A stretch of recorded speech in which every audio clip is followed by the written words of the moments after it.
चलो पहले का आंसर क्या आ रहा है? What is the answer for first question?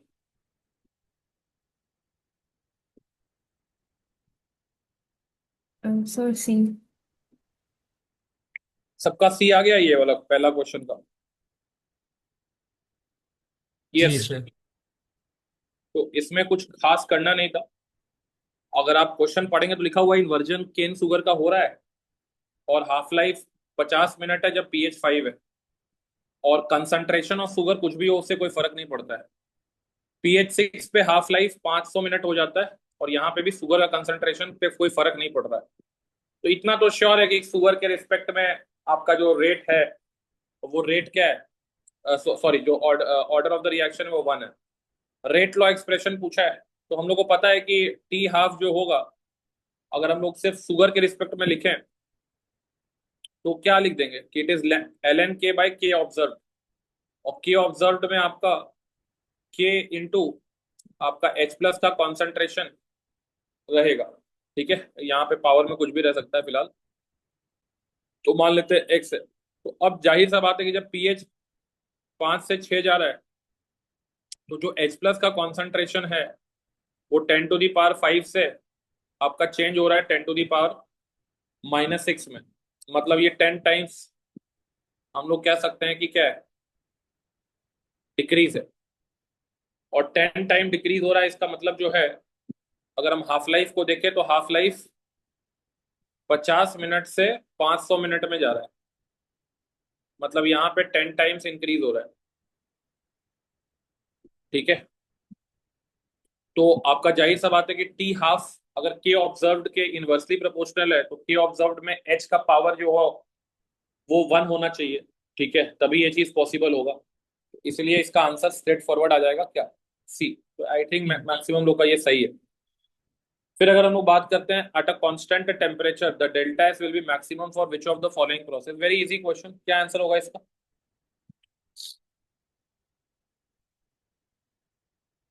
क्या होगा इसका आंसर?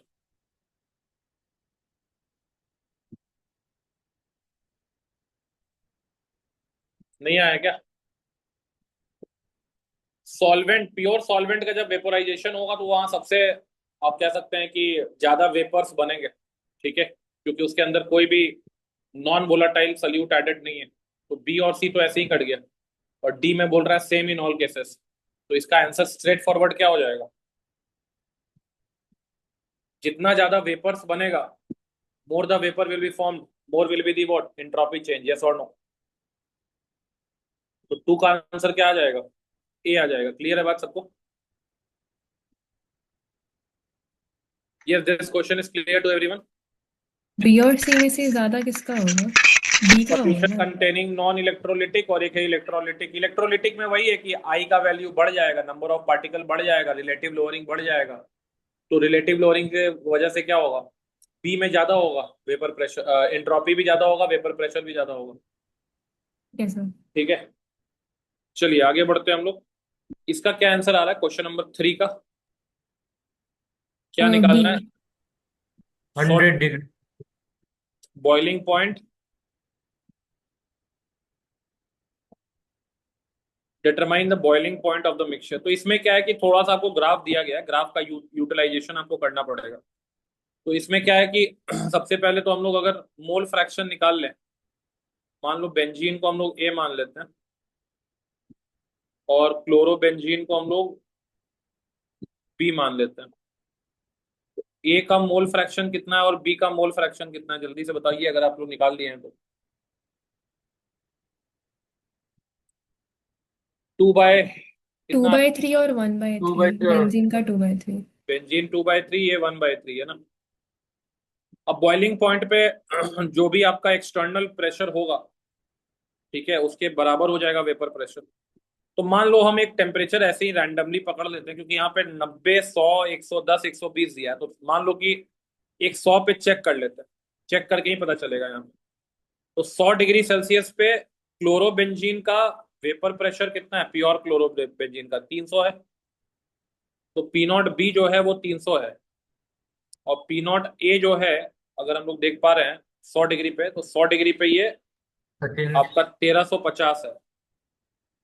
ठीक है, तो अगर हम लोग यहाँ पे प्रेशर निकाल लें तो ये आ जाएगा पी नॉट ए काई ए प्लस पी नॉट बी काई बी।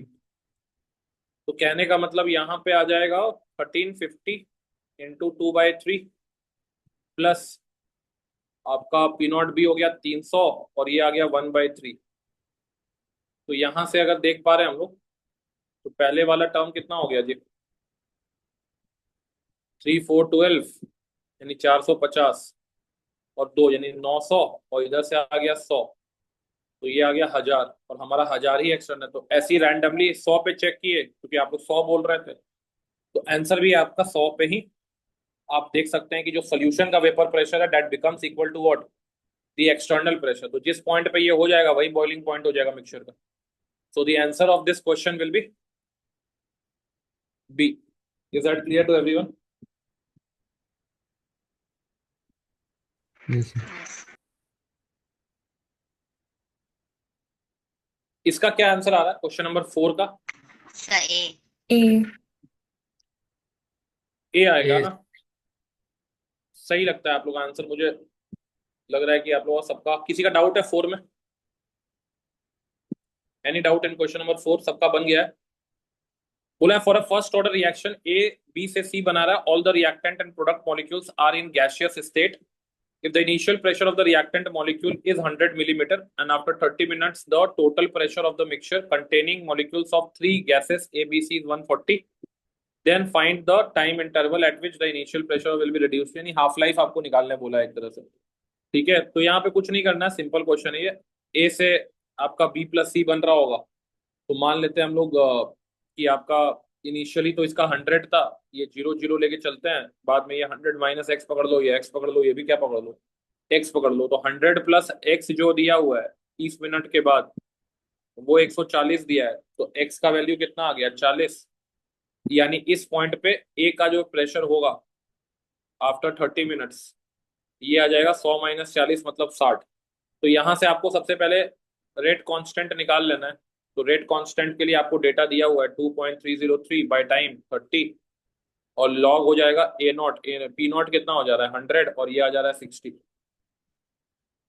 तो ये आपका के का वैल्यू जो निकल रहा है, ठीक है ना, ये आपका जो भी यहाँ से निकलेगा, ठीक है, उसको फिर आप टी हाफ निकालने के लिए क्या कर देंगे, पुट कर देंगे। तो टी हाफ को आप लिख देंगे 2.303 इंटू 0.3 बाय आपका के। तो के का वैल्यू भी यही लिख देते हैं हम लोग 2.303 और ये आ गया log 10/6। ठीक है, तो log 10/6 का मतलब हो गया log 10 हो गया 1 माइनस 0.0 यहाँ पे अगर हम लोग log 3 को बोला है 0.5 लेना, तो यानी 0 log 6 हो जाएगा 0.8। तो 1 माइनस 0.8 बचेगा, तो 1 माइनस 0.8 बच रहा है और ये 30 जो है वो ऊपर चला जाएगा। ठीक है, तो 30 क्या हो जाएगा, ऊपर चला जाएगा। तो आंसर यहाँ से सॉल्व करके कितना आ रहा है, ये तो कैंसिल आउट हो गया। 3/2 इंटू 30, 3/2 इंटू 30 कितना आ जाएगा 45 मिनट। 45 मिनट ही आंसर आप लोग बोल रहे हैं ए। क्लियर है सबको क्वेश्चन नंबर 4? सर लेकिन यहाँ पे प्रोडक्ट का इनिशियल प्रेशर 0 नहीं दिया है।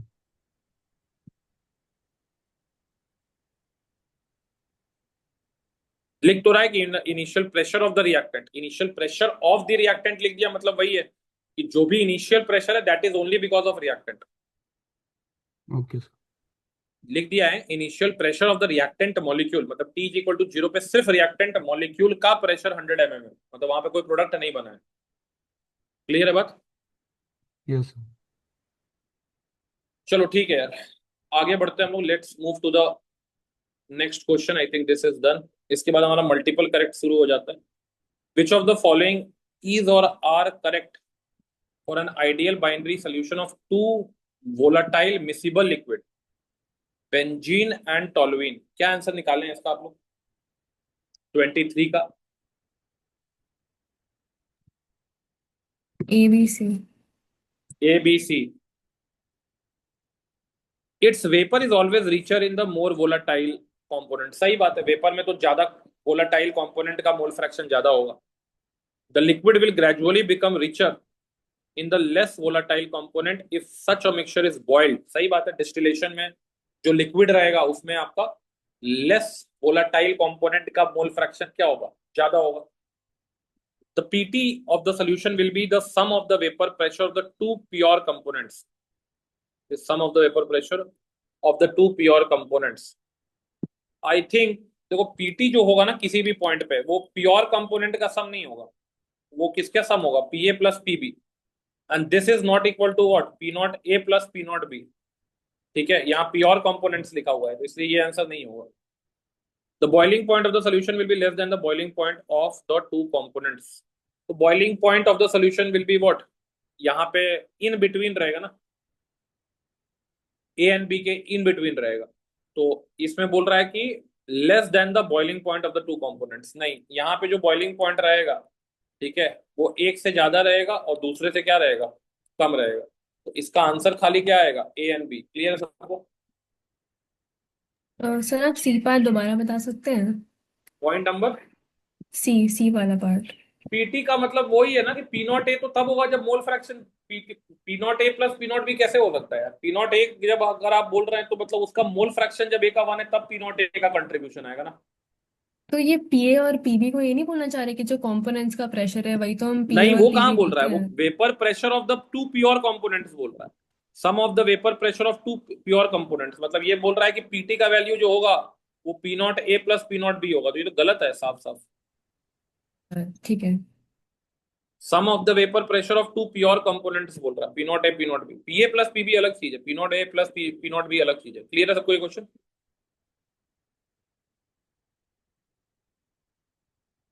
Yes sir.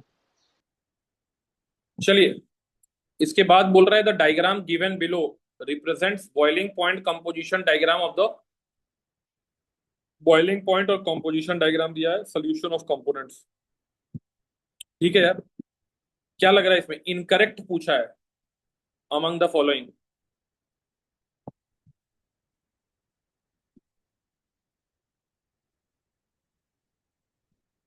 क्या आंसर निकाले हो इसका? Sir ABC।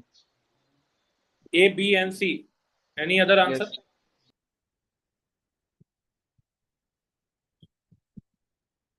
देखो ये सोल्यूशन आप बोल रहे हैं कि नेगेटिव डेविएशन शो करेगा, मतलब ये गलत तो बी सी स्टेटमेंट बोल डी। रहे हैं, तो ये कैसे हाँ गलत हुआ भाई? सर, बिकॉज ये तो मतलब जो जितना मोल फ्रैक्शन ऑफ बी बढ़ रहा है उतना वो नीचे जा रहा है बॉइलिंग पॉइंट, मतलब it's like minimum boiling point azeotrope के पास जा रहा है, तो इट्स लाइक पॉजिटिव डेविएशन ही तो शो करेगा।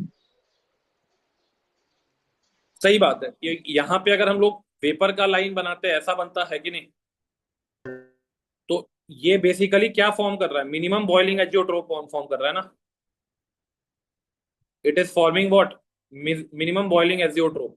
यहाँ के बाद आपका, आप कह सकते हैं कि कॉम्पोजिशन चेंज नहीं होगा, लिक्विड और वेपर का कॉम्पोजिशन सेम होगा, तो मिनिमम बॉइलिंग एजियोट्रोप्स बनता है जब सॉल्यूशन का डेविएशन पॉजिटिव हो। ठीक है, तो इसलिए यहाँ पे पहला स्टेटमेंट तो गलत है, मतलब ये आंसर में लेंगे हम लोग। ए बी, अब इसके बाद तो बाकी सिंपल हो गया, A B interactions are stronger than A and B B interaction. ये गलत है क्योंकि पॉजिटिव डेविएशन में उल्टा होता है, ए बी इंटरेक्शन एक्चुअली में क्या होता है, छोटा होता है ए से एंड बी बी से भी, तो ये भी गलत हो गया साथ साथ। The solution is ideal solution, definitely not. ठीक है, तो ये ए बी सी तो यहाँ होगा ही, the solution shows positive deviation, D तो करेक्ट स्टेटमेंट है, ये सही है। तो इसका आंसर जो हो जाएगा वो हो जाएगा A B and C. Very good. Clear है सबको ये क्वेश्चन? जी सर। एजियोट्रोप का मतलब क्या होता है, what is the meaning of azeotrope जी, what is the meaning of azeotrope? कौन बताएगा what is azeotrope?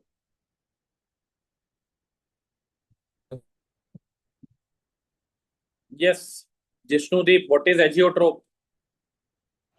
Sir, it means that if we boil the mixture, then the composition of the mixture in the vapor phase will be same as that in the liquid phase.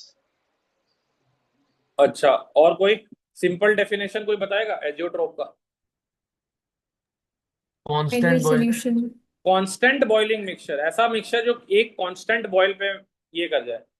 और दूसरा definition आपको देना है तो simple बोलिए कि ऐसा mixture जिसमें लिक्विड का और वेपर का कंपोजिशन सेम है। अब यहाँ A प्लस बी है, तो A प्लस बी है, तो यहाँ पे मान लो A और B कितना है, 0.5 एंड 0.5। जब हम फ्रैक्शनल डिस्टिलेशन किए, वेपर मिला हमको, तो वेपर मिला, तो वेपर में भी आपका YA 0.5 है और YB क्या है, 0.5 है। अब आप खुद बताओ कि क्या ऐसे मिक्सचर को हम लोग, एजियोट्रोपिक मिक्सचर को क्या हम लोग फ्रैक्शनल डिस्टिलेशन से सेपरेट कर सकते हैं क्या?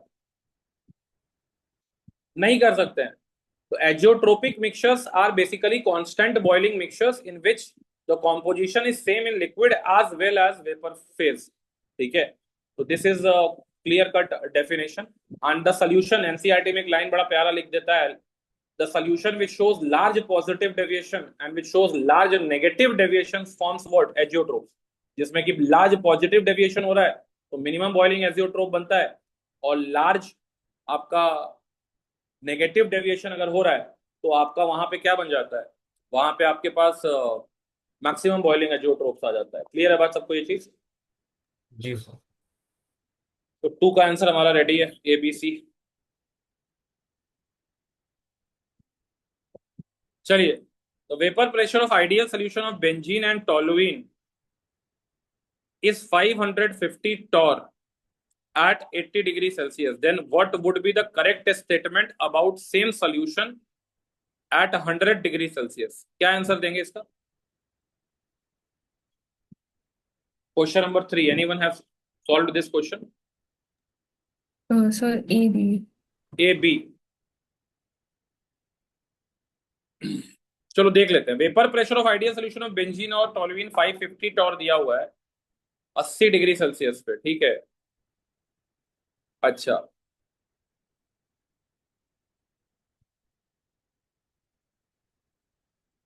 ठीक है। करेक्ट स्टेटमेंट में सोल्यूशन का पहले तो वेपर प्रेशर पूछा है, तो सोल्यूशन का वेपर प्रेशर अगर हमसे पूछा है तो हम लोग लगा देते हैं P नॉट ए काई ए प्लस आपका P नॉट बी काई बी।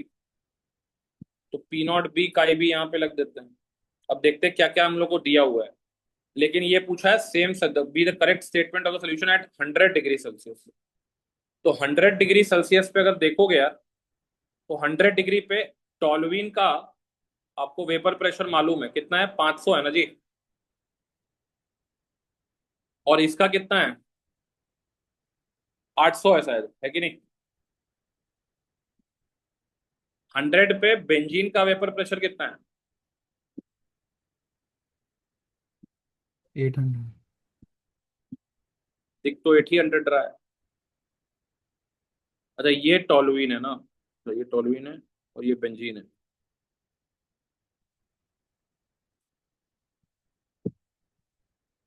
तो इसमें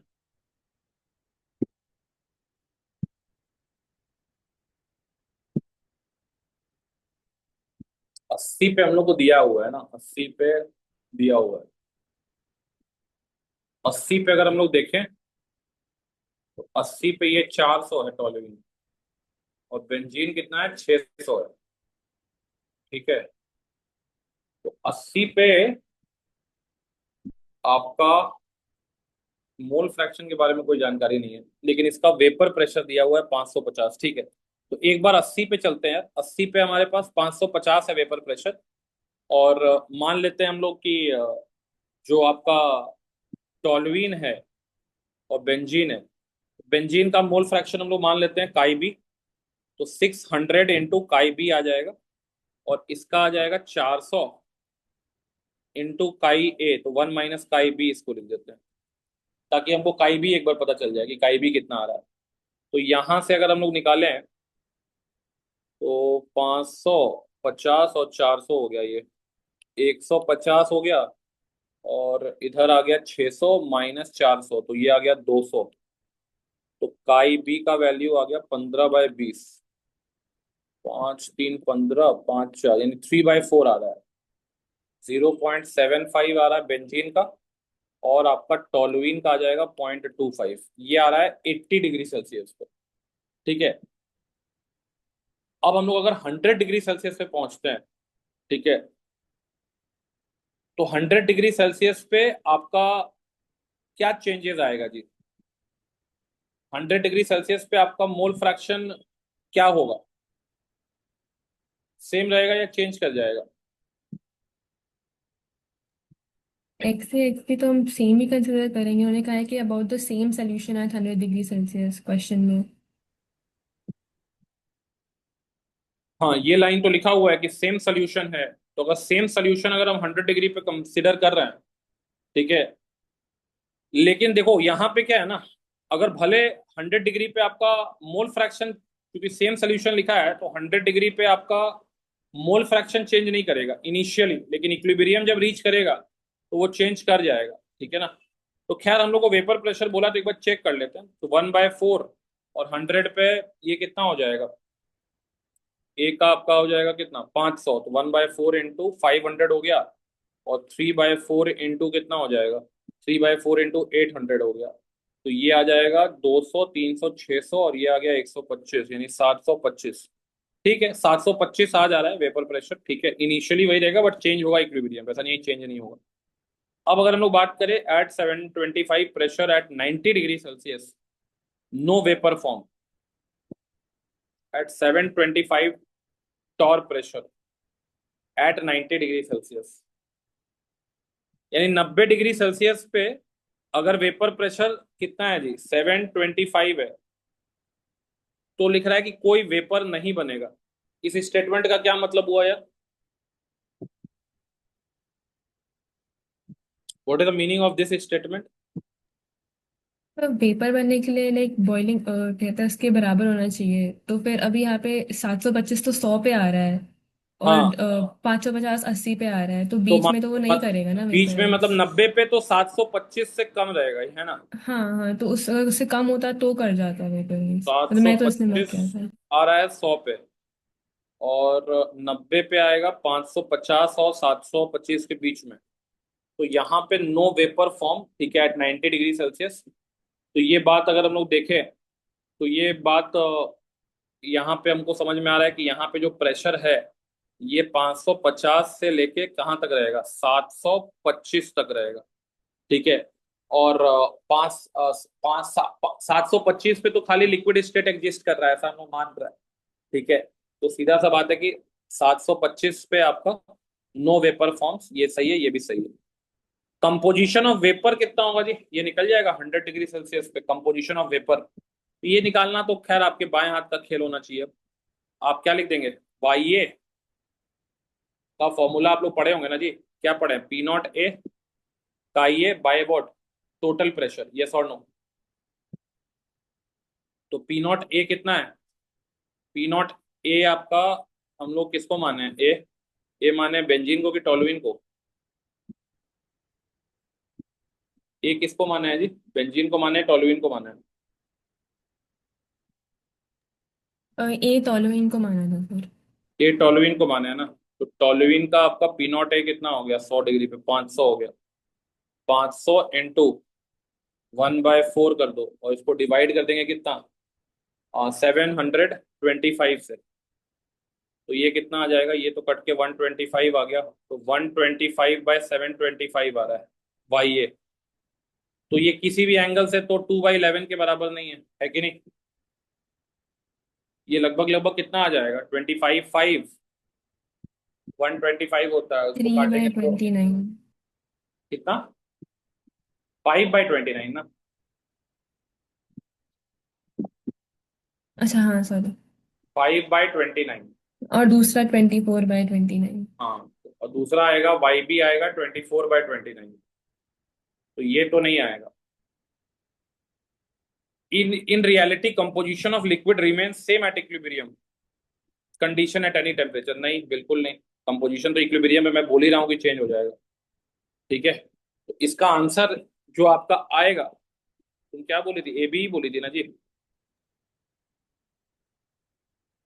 ए और बी आ रहा है इसका आंसर 3 का, ठीक है ये यार। इक्विलिब्रियम वाला चीज बता सकते हैं? कौन सा? मतलब सोल्यूशन में ये इक्विलिब्रियम वाला चीज जो आपने कहा था कि इक्विलिब्रियम इक्विलिब्रियम का पे मतलब चेंज क्या है, होगा। वेपर प्रेशर का जो डेफिनेशन है, क्या है डेफिनेशन, कि ये एक सॉलिड, एक लिक्विड रखा हुआ है क्लोज्ड कंटेनर में, इसमें लिक्विड है, तो लिक्विड है तो T इज इक्वल टू 0 पे क्या होगा, रेट ऑफ एवोपरेशन स्टार्ट होगा, मान लेते हैं। उसके बाद वेपर बनेगा, वेपर ज्यादा बन जाएगा तो फिर कंडेंसेशन स्टार्ट होगा किसी टाइम T पे। रेट ऑफ एवापोरेशन भी चालू हो गया, रेट ऑफ कंडेंसेशन भी चालू हो गया, इक्विलिब्रियम पे क्या आ जाएगा, दोनों बराबर हो बराबर हो जाएगा, रेट जाएगा। Of evaporation rate of condensation. तो इस समय पे जितना वेपर लिक्विड सरफेस पे क्या कर रहा होगा, प्रेशर लगा रहा होगा, उसी को हम लोग क्या बोल देते हैं, वेपर वेपर प्रेशर। प्रेशर। तो आप अगर लिक्विड का कॉम्पोजिशन चेंज कर रहे हैं, और वेपर प्रेशर किस पे डिपेंड करता है, टेम्परेचर पे डिपेंड करता है, यस और नो। यस। तो आप अगर कॉम्पोजिशन चेंज कर देंगे तो इक्विलिब्रियम डिस्टर्ब हो जाएगा, और इक्विलिब्रियम डिस्टर्ब होगा तो इक्विलिब्रियम वापस में क्या करेगा, वापस अपना रिटेन करेगा। तो रिटेंशन के बाद क्या हो जाएगा, कॉम्पोजिशन चेंज होगा, यस और नो। ठीक है सर। जैसे यस मान लो सर। कि अगर हम तुम लोग से पूछे कि यार हमारे पास 1 लीटर वाटर है और हमारे पास एक बूंद पानी है, कि दोनों का वेपर प्रेशर, अगर मान लो हम 25 डिग्री सेल्सियस पे पूछ रहे हैं, तो दोनों का वेपर प्रेशर क्या है, अलग अलग है कि सेम है।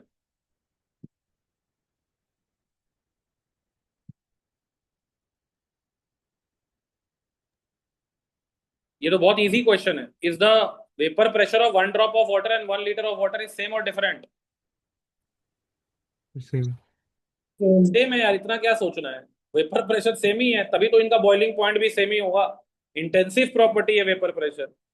लेकिन अब आप देखेंगे तो यहां हो सकता है इक्विलिब्रियम आ जाए, बट एक ड्रॉप वाटर में क्या इक्विलिब्रियम आ पाएगा अपने आप? ये तो एक ड्रॉप वाटर किसी कंटेनर में पड़ा हो तो वेपराइज हो जाएगा। अरे यस और नो। Yes sir. तो यहाँ पे तुमको अगर इक्विलिब्रियम लाना है तो यहाँ पे इक्विलिब्रियम कैसे आएगा, जब आप यहाँ पे स्टीम इंजेक्ट करेंगे, और स्टीम पहले यहाँ पे स्टार्ट पहले क्या करवाना पड़ेगा, कंडेंसेशन स्टार्ट कराना पड़ेगा, स्टीम पास करा के। स्टीम पास होगा, कंडेंसेशन होगा, फिर सफिशियंट अमाउंट ऑफ क्या बन जाएगा, लिक्विड बन जाएगा, फिर लिक्विड स्टार्ट करेगा एवोपोरेशन। फिर एक टाइम आएगा जब रेट ऑफ कंडेंसेशन और रेट ऑफ एवोपोरेशन क्या होगा, सेम आएगा। अरे यस और नो।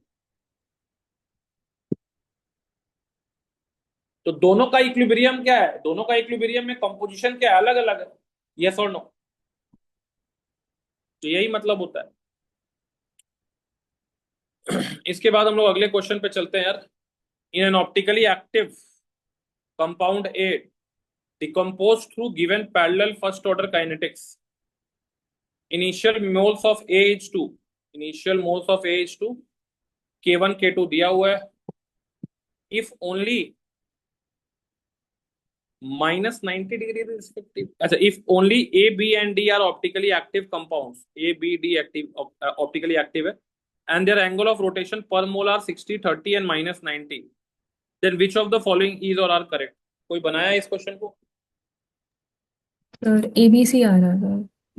ABC आ रहा है, और किसी का answer? Same. ABC same, Sir, किसी का all of them. ऑल आ रहा है, तो बोलो ऑल आ रहा है।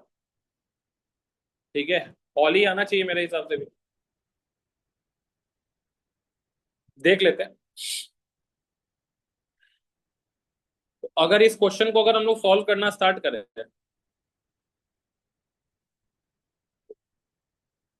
K1 का वैल्यू तो दिया ही है, K2 का वैल्यू दिया हुआ है,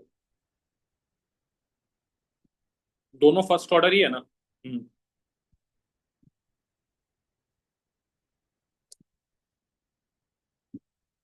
पहला रिएक्शन का टी हाफ कितना निकल रहा है जी, 0.693, और K1 दिया हुआ है कितना, 0.0693, एक जीरो यहाँ छूट गया है, तो ये कितना आ जाएगा, 10 सेकेंड ना जी। और सेकेंड रिएक्शन का भी टी हाफ एक बार निकाल लो, 0.693 बाय 0.1386, ये कितना आ जा रहा है, 5 सेकेंड आ जा रहा है। ठीक है यार। अब अगर मैं बात करूं तो ए, बी और डी को ऑप्टिकली एक्टिव बोला गया है, ए, बी एंड डी। तो बी बाई डी का जो रेशियो होगा, ये किसके प्रोपोर्शनल हो जाएगा जी, इनके रेट कांस्टेंट के हम लोग कह सकते हैं ना, K1/K2 के। लेकिन आपका बी का कोएफिशिएंट 2 है तो यहाँ 2 मल्टीप्लाई हो जाएगा। अरे यस और नो, अरे यस और नो। Yes sir. तो ये 2K1, 2K1, 2K1 अगर हम लोग कर देंगे ओके, तो ये 1 ही आ गया, बी और डी सेम आ रहा है। अब हम लोग एक बार इक्वेशन बना लेते हैं। तो ए से हमारा बन रहा है 2B+C, और इसी ए से बन रहा है हमारे पास क्या, D+, 2E। तो यहाँ पे अगर हम लोग ए का 2 मोल था इनिशियली, तो मान लेते हैं -x गया, तो ये कितना बनेगा 2x, और ये कितना बनेगा x। और यहाँ पे मान लेते हैं कि 2 -y हुआ, तो ये y बना और ये 2y बना। यहाँ पे साइमल्टेनियस इक्विलिब्रियम वाला केस लगा देते हैं, तो -x - y, यहाँ भी -x लिख दिए। तो हमारे पास अगर देखा जाए तो x + y हाफ लाइफ पे कितना हो जाएगा जी, 1 के बराबर हो जाएगा ना। अरे हाफ लाइफ पे x + y कितना हो जाएगा, 2 से 1। तो 2 से 1 कब होगा, जब x + y 1 होगा, तभी ना होगा जी। Yes. तो x + y का वैल्यू एक्चुअली कितना है, 1 है। और b का अमाउंट 2x और इसका अमाउंट y, तो 2x/y का वैल्यू कितना है, 1 है। तो दो इक्वेशन, दो वेरिएबल, x कितना निकल रहा है और y कितना निकल रहा है। y को 2x पुट कर दो ना, तो x कितना आ जाएगा, x आ जाएगा तुम्हारा, x कितना आ जाएगा जी, 2/3 आ जाएगा ना।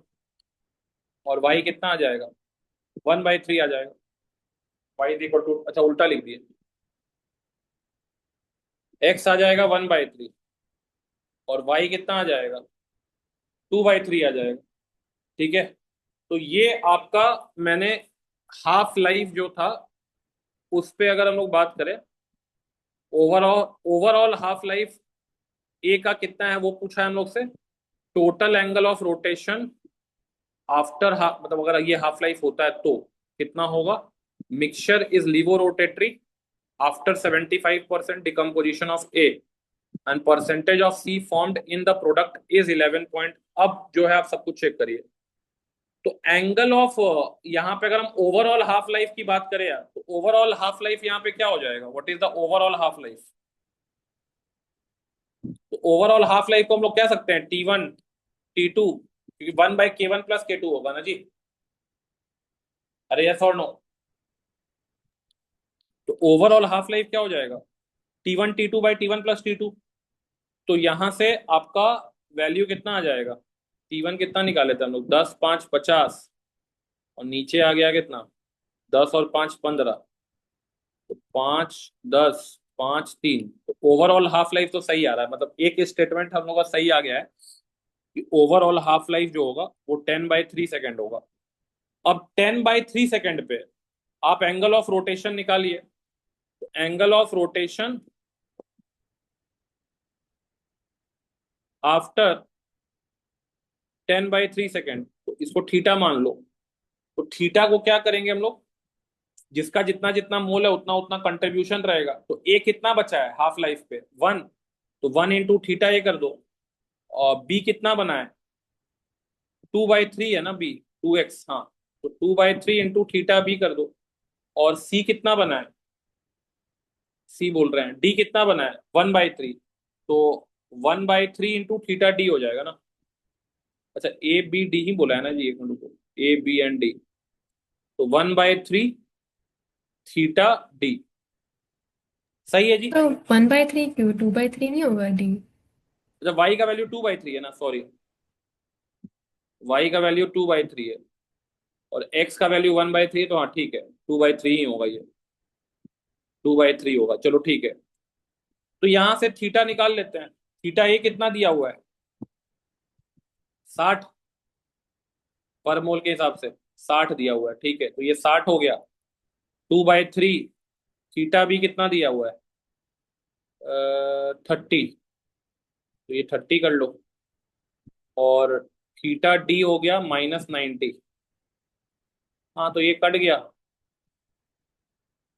80 ये हो गया, और इधर से ये आ गया -60। तो ये कितना आ रहा है, 20 डिग्री आ रहा है, +20 डिग्री। तो यहाँ पे सही है ये वाला ऑप्शन भी,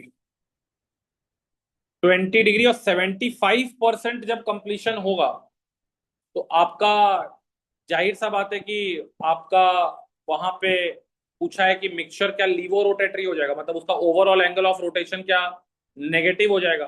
तो मैं यहाँ पे देख पा रहा हूँ कि हाफ लाइफ पे 20 डिग्री है तो इसको कैलकुलेट करके निकाल रहे हो या फिर ऐसे ही देख के लग रहा है कि लीवो रोटेटरी हो जाएगा, है कि नहीं जी?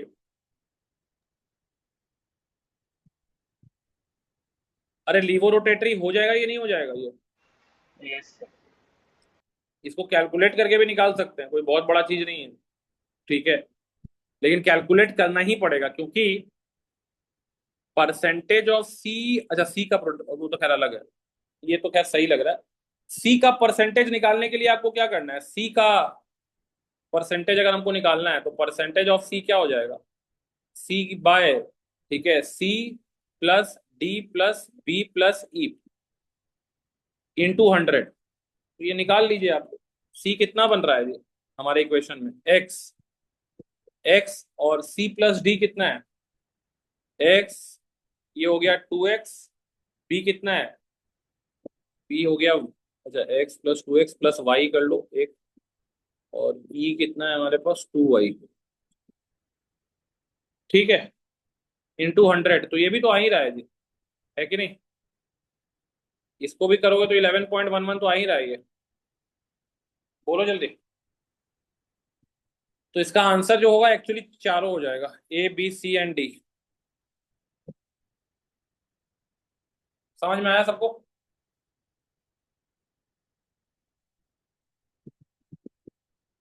Yes, is this question clear to everyone? Yes sir. Yes sir.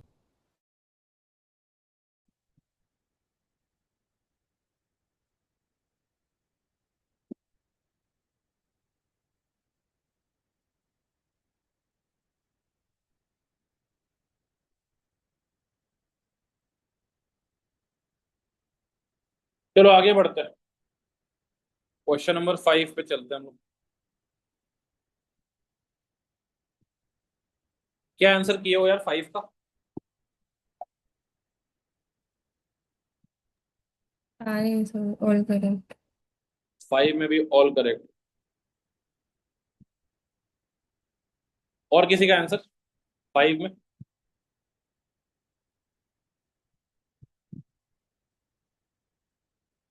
Five में किसी का और का आंसर है? Sir A C and A C D बोल रहे हो क्या? Yes sir. एक A B C D answer आया है और एक ए सी डी आया है। चलो देखना पड़ेगा तब उस क्वेश्चन को।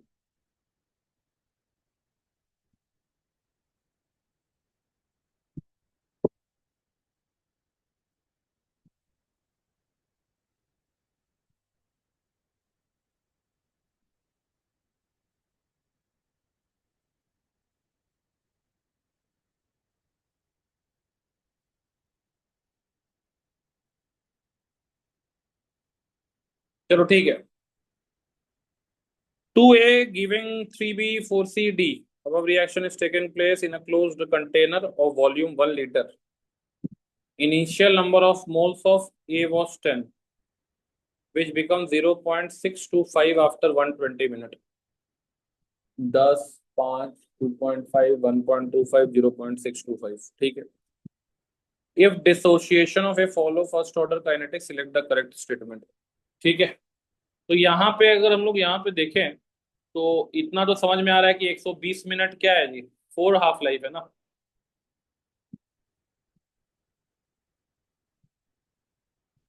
दस से ये किसमें क्या होगा, 5, 5 से किसमें क्या होगा 2.5, 2.5 से किसमें क्या होगा 1.25, फिर किसमें क्या होगा 0.625। अरे यस और नो?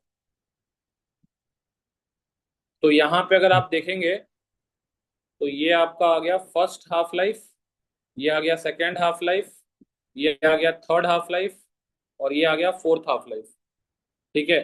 तो यानी कि हमारा 4t half is equal to 120 है, तो टी हाफ कितना निकल रहा है हमारा,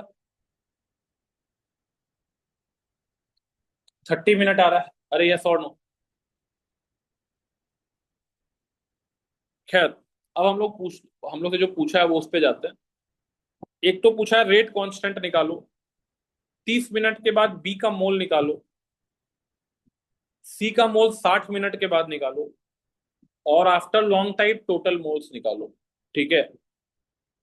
तो यहां पे अगर हम लोग बात करें जी, तो चूंकि रिएक्शन में आपका फर्स्ट ऑर्डर है तो हम लोग यहाँ पे रेट कांस्टेंट तो डायरेक्ट निकाल सकते हैं, 0.693 बाई क्या निकाल देंगे, 30 पर आवर है यहाँ पे, तो यहाँ पे इसको आवर में ही ले लो, तो आवर में ले लोगे तो 2 इंटू 0.693, मतलब ये 1.386 ही आएगा आवर इनवर्स में। तो ए तो सही है, अरे यस और नो, ए सबका आ गया यार। Yes sir. इसके बाद बोला number of moles of B after 30 minutes. ठीक है, तो इसके लिए तो हम लोग क्या करते हैं, इक्वेशन बना लेते हैं, 2a 3b 4c plus d। ठीक है, तो इनिशियली इसका 10 था, ये सब तो खत्म था, तो जब हमारे पास 30 मिनट्स होगा तो 30 मिनट्स में ये बचेगा कितना, -5, 2 से बन रहा है 3, 1 से बनेगा 3/2, 5 से बनेगा 3/2 ऑफ 5, यानी 7.5। सही है, ये वाला बी वाला भी स्टेटमेंट सही है, यस और नो। अरे सबको क्लियर है। Yes sir. 60 मिनट जो है, 60 मिनट का मतलब हो गया 2t हाफ, और 2t हाफ का मतलब ए का रिमेनिंग कॉन्सेंट्रेशन कितना होगा, 2.5। अरे यस और नो, यस सर। तो 7.5 गया, तो इसका कितना बचेगा, 7.5 इंटू 3/2, तो ये कितना आ रहा है,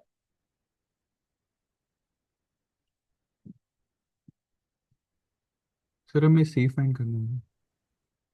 सी सर निकालना है क्या, 4/2। ओ सॉरी सॉरी, तो 4/2 इंटू 7.5, यहाँ पे कर देते हैं 4/2 इंटू 7.5, तो ये कितना आ रहा है, 13 15, तो ये भी सही है यार। After a long time total moles निकालना है, तो आफ्टर अ लॉन्ग टाइम, तो ये तो आसान क्वेश्चन है, ये तो आई थिंक पूरा का पूरा एक खत्म हो जाएगा, तो ये कितना बचेगा, ये 15 बनेगा, ये कितना हो जाएगा, 2 से 10 से 20, और ये कितना हो जाएगा 2a d, तो हाफ हो जाएगा, तो 20 25 25 15 40, ये भी सही है, तो सब सही होगा ना इसमें, तो ABCD। अरे यस और नो, यस। इसमें तो सब सही होगा आपका, ऑल इज करेक्ट।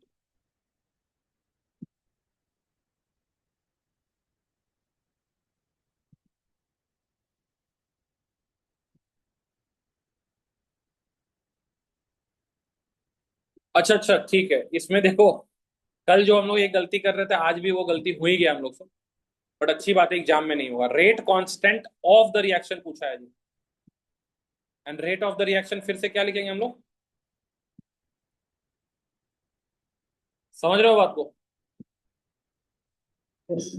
तो rate constant of reaction, rate constant of reaction जो होगा वो ये जो निकला है, मान लो ये के है, तो Ka/2 होगा, तो ये गलती हो ही जाएगा एग्जाम में। आंसर इसका क्या आएगा, BCD आएगा ना जी।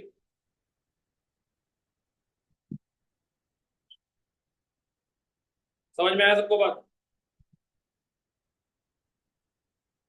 यही है। Yes sir.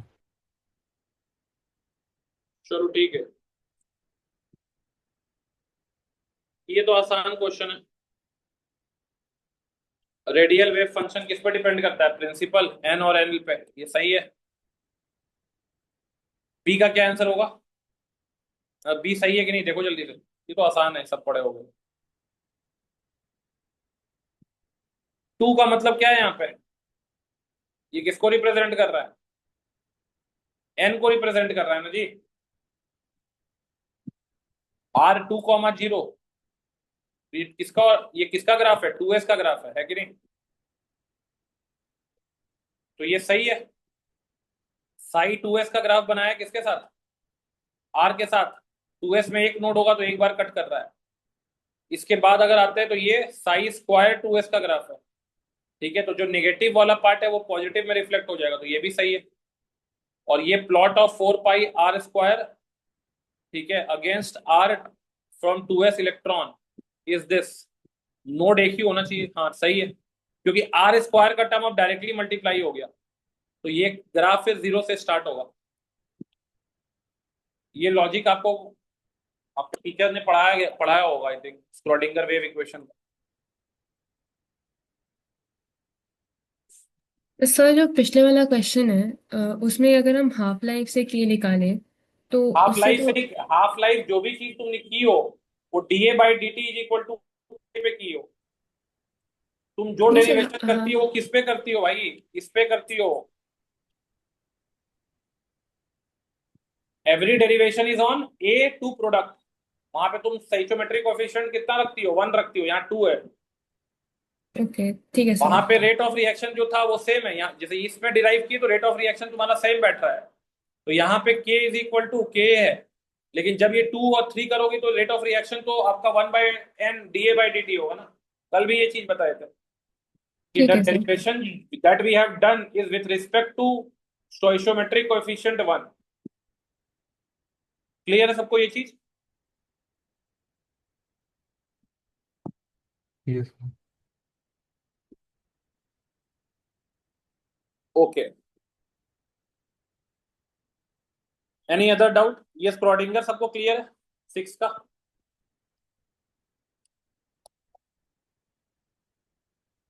Yes sir. चलो ठीक है,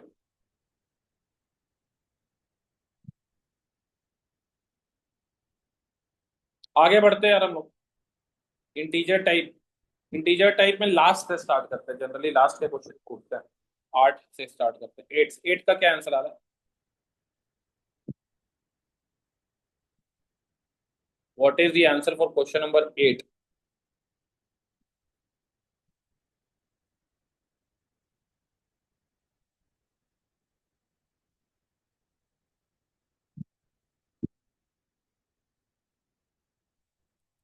नहीं सॉल्व किया तो सॉल्व करिए।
क्या आंसर आ रहा है question number 8? Anyone?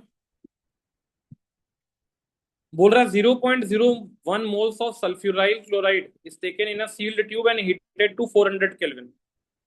It decomposes following first order kinetics according to the reaction SO2Cl2 giving SO2 plus Cl2. The tube is broken, sealed tube। अच्छा ठीक है।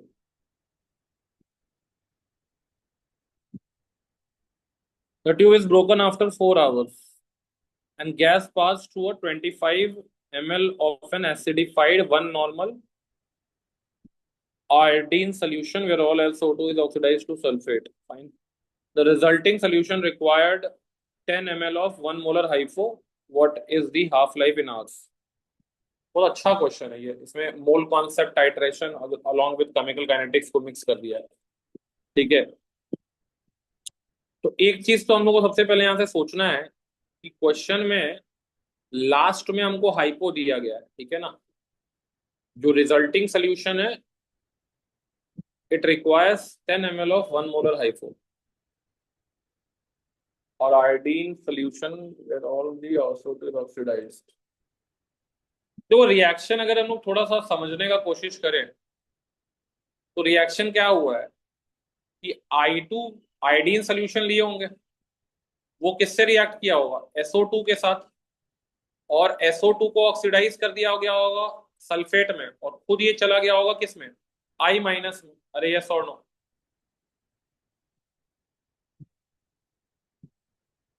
पहला चीज तो यही हो रहा है ना।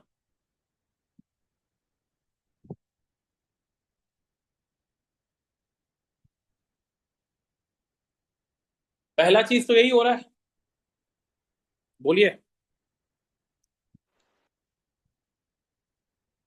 Yes sir. Yes sir.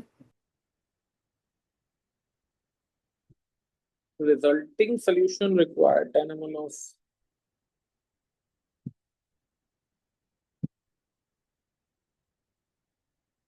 अच्छा SO4 2 माइनस SO2 जो है कंप्लीट जो है ऑल SO2 ऑक्सीडाइज हो गया, ये ऑल ऑक्सीडाइज हो गया। तो मतलब यहाँ पे कुछ ये एक्सेस में रहा होगा, तो इसका कुछ अमाउंट अब क्या हो गया होगा लेफ्ट, और ये रिएक्ट किया होगा किसके साथ, हाइपो के साथ, और हाइपो के साथ रिएक्ट करने के बाद हम लोग इसको बाकी को I माइनस में भेज दिया होगा, क्योंकि लिख रहा है रिजल्टिंग सोल्यूशन रिक्वायर, ठीक है, additional 10 ml of 1 molar hypo solution. तो ये I माइनस में चला गया होगा और ये S4O6 2 माइनस में चला गया होगा। तो कहने का मतलब यहाँ पे ये है भाई कि आपका जो ग्राम इक्विवेलेंट ऑफ I2 है ये किसके बराबर है, SO2 के बराबर है, और ये किसके बराबर है, Na2H2O3 के बराबर है। क्लियर है बात सबको ये चीज। अरे यस और नो। अब ग्राम इक्विवेलेंट I2 को कैसे निकालेंगे, तो नॉर्मेलिटी इंटू वॉल्यूम दिया हुआ है, ठीक है, तो 25 इंटू 1, ठीक है, और मान लो अगर ग्राम इक्विवेलेंट, ये तो मिलीग्राम इक्विवेलेंट हो गया, ग्राम इक्विवेलेंट के लिए 10⁻³ कर लीजिए। SO2 का अगर हम लोग को निकालना है, SO2 का नंबर ऑफ मोल्स मान लेते हैं n है, इसका n फैक्टर कितना होगा +4, और यहाँ हो गया +6, तो number of moles is n factor is 2, ठीक है। तो ये हो गया इसका, एंड इसके बाद आ जाओ Na2H2O3 10 इंटू 1, 10 इंटू 1, इसका n फैक्टर कितना है, ये यहाँ पे 2 है, यहाँ पे 2.5 है, तो यानी कि इसका 1 ही है, और इंटू हो जाएगा ये 10⁻³ से। तो अब यहाँ पे n का वैल्यू 2n का वैल्यू कितना आ गया, 25 इंटू 10⁻³ और ये हो गया 10 इंटू 10⁻³, तो यानी 15 इंटू 10⁻³ तो n का वैल्यू आ गया 7.5 इंटू 10⁻³। तो यानी कि जब हम लोग ये किए होंगे, क्या नाम है, ट्यूब को ब्रोक किए होंगे, तब SO2 जो बन गया होगा वो इतना बन गया होगा। अरे यस और नो। Yes sir. अब आप देखिए हमारे पास सल्फ्यूराइल क्लोराइड कितना है 0.01, तो इसको आप एक काम करिए, इसको लिख दीजिए 10⁻²। पहला हाफ लाइफ के बाद कितना हो जाएगा ये 10⁻²/5। अरे यस और नो। इसको क्या लिख सकते हैं आप 0.2 इंटू 10⁻², 2 इंटू 10⁻³ लिख सकते हैं, बोलिए, पहला हाफ लाइफ के बाद। और फिर सेकेंड हाफ लाइफ आएगा तो ये कितना बच जाएगा 10⁻³ अभी भी हम लोग का आंसर मैच किया है क्या, नहीं मैच किया है ना, ये फर्स्ट हाफ लाइफ हो गया आई थिंक। कैलकुलेशन में इजी पड़ रहा था। अच्छा एक मिनट एक मिनट, ये sir 10 10 to to the the power power minus minus 2 by 5, 2 होगा। ये बाई 2 होगा, सॉरी सॉरी सॉरी, 1/2, तो ये 5 हो जाएगा। तो अब ये 5/2 हो जाएगा, तो मतलब 2.5 हो जाएगा ये, ठीक है। तो ये सेकेंड हाफ लाइफ हो गया, this is second half life. ठीक है, और थर्ड हाफ लाइफ में क्या हो जाएगा, 2.5/2। थर्ड में क्या हो जाएगा, 2.5/2, तो 1.125 इंटू 10⁻³ और फोर्थ में ये कितना आएगा जी? सर 1.25। अच्छा एक मिनट, हम लोग को खाली देखना है 4 घंटा में ब्रो की है ना, तो 4 घंटा का मतलब यहाँ पे कितना हाफ लाइफ हो रहा है?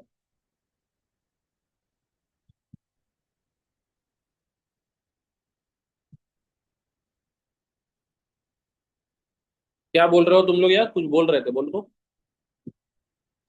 तो सर मैं थर्ड कह रही हाफ थी कि लाइफ। इक्वेशन से ही कर लीजिए, मतलब मैंने अभी जैसे आपने बताया समझाया तो इक्वेशन से किया था मैंने अभी, वो ln a(a - x) वाला, तो उससे आ गया आंसर। नहीं समझे, क्या बताए थे हम? जैसे आपने अभी समझाया था ना, तो उसके बाद आई ट्राइड वो हाफ लाइफ वो पूरा इक्वेशन से निकालने का, मतलब मैंने ln ऑफ ये 0.01 डिवाइडेड बाय 0.01 माइनस जो मोल्स आ रहे थे SO2 के, वो कर दिया था, तो उससे तो हाफ कितना, लाइफ आ गया था मेरा। 2 घंटे आ रहा मतलब है मेरा, हम लोग को इतना बस भी नहीं ये देख समझे। लेना है कि जब SO2 इतना बन रहा है, तो SO2 इतना जब बन रहा है तो मतलब आपका, अच्छा हाँ यार, ये तो फालतू काम किया। फिर वो सीधा उससे ए तो बाय ये ए माइनस इतना एक्स कम इक्वल्स टू हो गया के टी। होगा, ठीक है। तो मतलब हमारे पास जो ये 4 घंटा है, ये आपका कितना टाइम्स आ जाएगा? 2 टाइम्स ही तो आ रहा है, 2 आ रहा है ना आंसर। हाँ सर, 2 आ रहा है आंसर। वो तो ठीक है, हम इसका सोच लिए थे, इसका बच, ये SO2 ना है, ये तो इसमें कन्वर्ट हो रहा है, तो इक्वेशन जब बना के करेंगे तो 0.01 माइनस एक्स और ये एक्स मान के करेंगे ना। ठीक है, क्लियर है सबको ये चीज? समझ में आ गया सबको ये क्वेश्चन?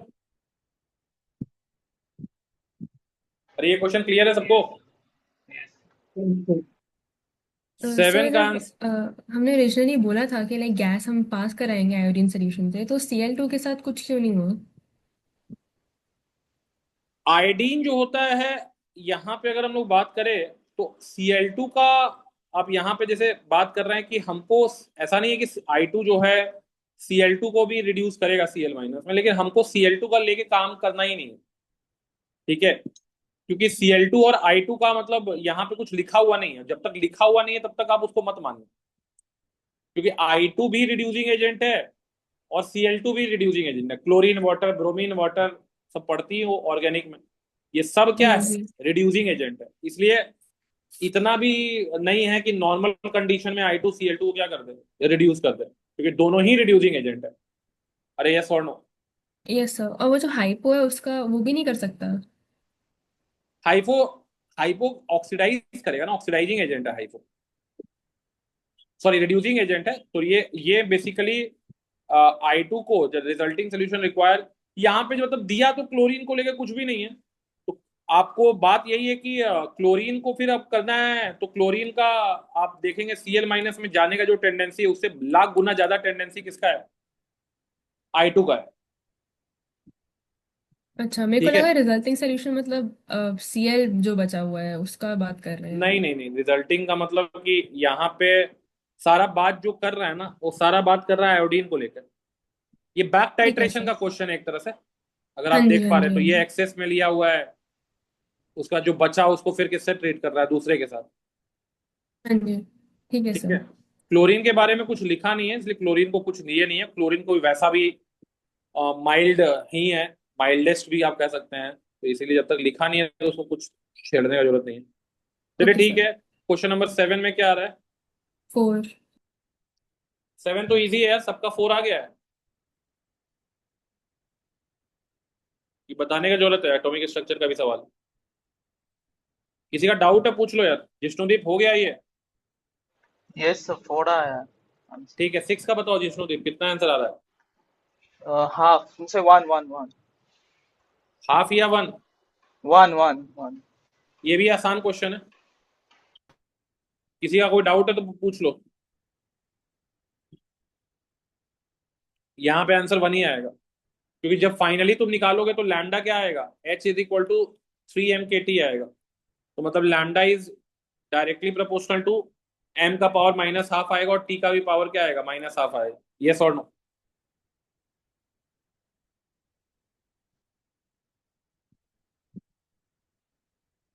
इसके बाद 6 का कितना आ गया, 1 आ गया, 6 का 1 आ गया। इसके बाद 5 का बताओ जी।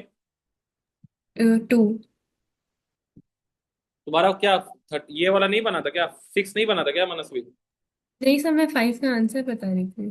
6 बन गया था ना? हाँ जी। ठीक है, इसका कितना बता रही हो, 5 का 2। हाँ जी। हाँ, और सबका किसी का कोई डाउट है इसमें? शिवा?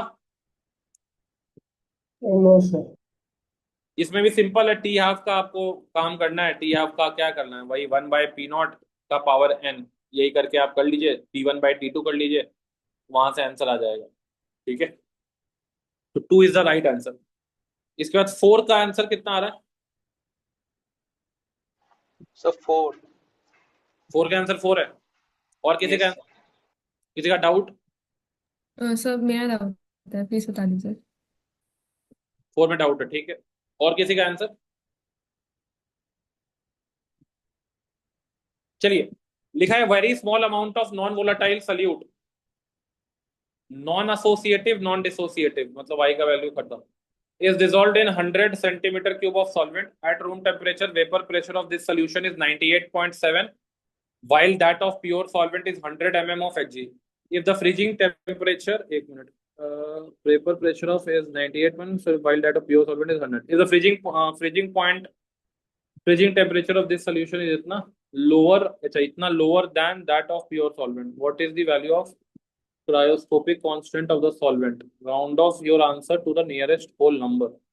अच्छा, report your answer as 0 if you find data insufficient. चलिए, तो यहां पे हम लोग को वेपर प्रेशर दिया हुआ है एट रूम टेम्परेचर, वो दिया है 98.7 mm, वाइल प्योर सॉल्वेंट का वेपर प्रेशर 100 mm दिया हुआ है। ठीक है, तो हम लोग को तो एक चीज पता है यार कि P not minus P S by P not, इसको हम लोग क्या लिखते हैं, काई ऑफ सॉल्यूट लिखते हैं। अरे यस और नो? तो पी नॉट ले लो 100, पी एस दिया है 98.7, इसको डिवाइड कर दो 100 से, तो यहां से आपका काई सॉल्यूट निकल जाएगा। तो काई सॉल्यूट आ गया 1.3/100, मतलब ये आ गया 0.013। ठीक है, अब डेल्टा टी एफ निकालोगे तो क्या आएगा, के एफ इंटू एम आएगा, और डेल्टा टी एफ बोल रहा है 0.72 है, तो 0.72 कर दो के एफ इंटू मोलालिटी। तो यहाँ पे तो कोई दिक्कत नहीं है यार, मोलालिटी तो मोल फ्रैक्शन से निकल ही जाता है, ये तो मोल कॉन्सेप्ट है यहाँ पे। इसका मतलब सर क्या है, उसने कैलकुलेट गलत कर दिया, मतलब कि आई डिड द सेम तरीका। 0.013 mole present in what, present in आपका वन, यहाँ पे आपका जो भी सॉल्वेंट का मोल है वो 1 मोल पकड़ के चलो, तो ये इसका मॉलिक्यूलर जो भी आपका आएगा वो कितना आ जाएगा,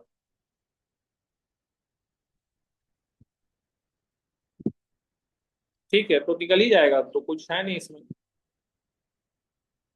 सॉल्वेंट का। लेकिन यहाँ पे वेट कैसे निकालोगे, सॉल्वेंट तो दिया नहीं है, क्या है? सर नीचे दिया है 70। अच्छा, सॉल्वेंट का दिया है ना वेट 78 ग्राम, ठीक है, तो यानी कि ये आ जाएगा 78, और इसका हो जाएगा 0.978 हो जाएगा ना, तो 0.978 इंटू 78 वेट हो गया, इंटू 1000 कर दो, हो गया। तो यहाँ से ये आंसर कितना आ जा रहा है, 4 आ जाएगा, 4.2 आ जाना चाहिए, तो इसका नियरेस्ट होल नंबर 4 है, तो आंसर इसका 4 हो जाएगा, कैलकुलेशन मिस्टेक की हो।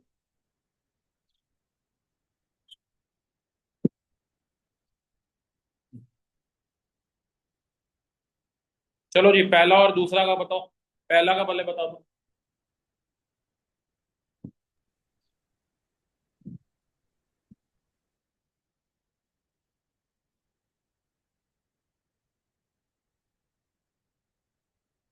हाँ भाई, पहले का क्या आंसर आ रहा है, बना है? 4। 4 आ रहा है, और किसी का आंसर? सर 4। चलो, किसी का डाउट है? नहीं है, सेकंड का भी बता दो यार। 2। 2 आ रहा है, और किसी का आंसर? डाउट है किसी का? आसान क्वेश्चन है ये तो। M1 V1 M2 V2 लगाना है इसमें, तो 2 सही है इसका। चलो ठीक है, तो आप लोग का ये वाला जो पार्ट था हम लोग का वो खत्म हो गया। ठीक है, चलिए, तो आप लोग का इसमें 3-4 टॉपिक हमने कवर कर लिया, liquid kinetics, atomic, mole concept. ठीक है, तो अप्रोक्सीमेटली आपका काफी स्ट्रांग हो गया ये टॉपिक। अब आपका रिवीजन करने का कोई ये नहीं है, अगर आप मेंस को भी फिर से अटेम्प्ट कर रहे हैं, नो नीड टू, मतलब खाली थ्योरी पॉइंट अपना देखिए, इस तरह का क्वेश्चन आपका नहीं गलत होना चाहिए। मेनली गलती आप लोग फिजिकल केमिस्ट्री में ही ज्यादा करते हो। ऑर्गेनिक का क्वेश्चन तो बना ही लेते हो, ऐसा नहीं है कि ऑर्गेनिक का क्वेश्चन मेंस लेवल का नहीं बना पाओगे, बना लेते हो।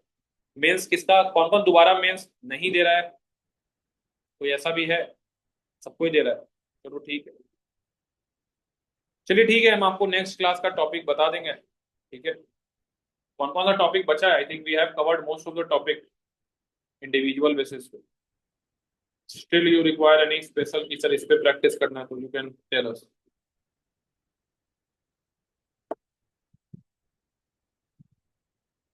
एनी। तो फिर तो हम अगले क्लास में हम जो लाएंगे वो मिक्स ही लाएंगे, थोड़ा ऑर्गेनिक थोड़ा फिजिकल। ठीक है, और थोड़ा इनऑर्गेनिक भी, क्योंकि आपका लगभग लगभग हमने सारा चैप्टर को टच किया हुआ है। ठीक है, बट फिर भी हम देखते हैं, कोई टॉपिक का क्वेश्चन है तो बचा हुआ है तो वो हम इसको ये कर लेंगे, क्योंकि हम लोग लगभग लगभग 9 पेपर सॉल्व किए हैं। ठीक है, तो इसमें देखते हैं कुछ छूटा तो नहीं होना चाहिए। आई थिंक एक आपका सॉल्ट एनालिसिस ये सब पे शायद नहीं हुआ है ना, सॉल्ट एनालिसिस, पी ब्लॉक, तो अगला क्लास के लिए वही रख देते हैं। देखिए, salt analysis, P block, salt रख लो, पी ब्लॉक रख लो, ये तो रहेगा ही। Sir, हाँ बोलो। sir, could you please take some theory concerning P block, sir? क्या बोल रहे हो? D block? P block, sir. P block. हाँ, तो पी ब्लॉक तो आएगा ही अगले क्लास में। अभी मेंस तुम लोग दे दो, मेंस के बाद तुम लोग को कुछ कुछ चैप्टर्स भी पढ़ा देंगे। देखते, रियल गैस तुम लोग नहीं पढ़े होगे, ये पढ़ा देंगे। सॉलिड स्टेट ये भी देख लिया जाएगा। पी ब्लॉक तो खुद से पढ़ना भैया, खाली रट्टाफिकेशन है पी ब्लॉक में। ठीक है, और इसके बाद क्या बच गया तुम्हारा? सरफेस केमिस्ट्री तो आसान चैप्टर है वैसे। मेटलर्जी,